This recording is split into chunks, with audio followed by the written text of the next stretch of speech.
நீங்க மேலே பார்க்கக்கூடிய இந்த காணொளியானது தற்போது சோசியல் மீடியாவில் ரொம்ப ட்ரெண்டாகவும் வைரலாகவும் ஆயிட்டு இருக்குது. இந்த காணொளி மேலே இருக்கக்கூடிய தலைப்பு தான் பெரும் ஆபத்தை உருவாக்கும். அதன் வாயிலாக தான் அந்த தலைப்புகள் எல்லாமே சிலர்கள் போட்டிருக்கிறாங்க. எப்படி தெரியுமா? பாட்டாளி மக்கள் கட்சியின் கொடி பொருந்திய வாகனத்தின் முன்பாக கெத்தாக நின்று எப்படி அந்த கொடியை கைட்ட வச்சோம் பார்த்தியா, விஜயோடைய பவரு தான், தாவகவனுடைய பவரு தான் சொல்லிட்டு சில மூடர்கள் தலைப்பை போட்டு வீடியோ போட்டுட்டு இருக்கிறாங்க. பெரும் பேராபத்தை இது ஏற்படுத்திடும்.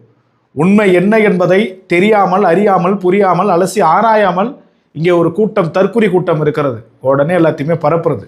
நம்ம எப்போதுமே தெள்ளந்தெளிவாக நாம் திரு அன்புமணி ராமதாஸ் அவர்களுடைய தலைமையில் பின்பற்றக்கூடிய நம்முடைய கருத்து எப்போதுமே ஒன்று தான். பாமகவுடைய கருத்து ஒன்று தான். ஐயாவை பின்பற்றவர்களுடைய கருத்து ஒன்று தான். எந்த அரசியலாக இருந்தாலும், யாருடனான அரசியலாக இருந்தாலும் அது தார்மீக ரீதியாக இருக்க வேண்டும், நேருக்கு நேராக தான் இருக்க வேண்டும். அதன் அடிப்படையில் தான் அந்த காணொலியை பதிவு செய்கிறேன். என்ன அப்படின்னாக்க, இது விஜய் கட்சியை சார்ந்தவரெல்லாம் கிடையாது. அந்த துண்டு அந்த கலரில் இருக்குது, சிகப்பு கலர்லேயும் மஞ்சள் கலர்லேயும். ஆனால் ஒரு விஜய் கட்சியினுடைய நிர்வாகி கிடையாது. கர்நாடக மாநிலத்தில் இருக்கக்கூடிய ஒரு கவோதி அவன். அந்த கவோதி என்ன பண்ணியிருக்கான்னாக்க, டிஎன்னு போட்டுட்டு அந்த இனோவா கிறிஸ்டா கார் போயிருந்துருக்குது. அதை பார்த்து அந்த நாய்க்கு பொறுக்கலை. அந்த நாய் என்ன பண்ணியிருக்குதுன்னா, பாட்டாளி மக்கள் கட்சியுடைய கொடி கைட்டி வச்சுட்டு வரணும், எந்த தமிழ்நாடு வண்டி கொடி போட்டுட்டுலாம் கர்நாடகாக்குள்ளே வரக்கூடாதுன்னு சொல்லிட்டு, அந்த என் வார்த்தை வேற மாதிரி வருது, அந்த இதுக்கு பிறந்தவன் அந்த கொடியை கைட்டி வச்சிருக்கிறான். இதே அவன் தமிழ்நாட்டில் பண்ணானா அவனை கிழிச்சு நார்னராக தொங்க விட்டு டவுசர் இல்லாமல் நடு ரோட்டில் அடிச்சிருக்கலாம். என்ன பண்ணுற அந்த நாய் அங்கேருந்து பண்ணியிருக்குது.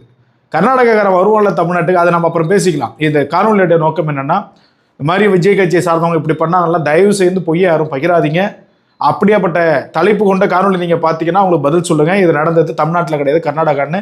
ஏன்னா நாளைக்கு எப்படின்னா, இப்போ விஜய் கட்சியை சார்ந்தவர்கள் இப்படி செஞ்சாங்கன்னு சொல்லிட்டு நாளைக்கு பாட்டாளி மக்கள் என்ன பண்ணுவாங்கன்னா, பாமகவை சார்ந்தவர்கள், அன்னிசமுதாவை சார்ந்தவர்கள் ஒரு எதிரொலி ஆற்றிடக்கூடாது. அது மிகப்பெரிய தவறு. ஆரோக்கியமான அரசியலை தான் நம்ம கையில் எடுக்கணும். இந்த மாதிரியான தேவையற்ற சர்ச்சைகள் பொருந்திருக்கக்கூடிய அரசியலை கையில் எடுக்கவே கூடாது.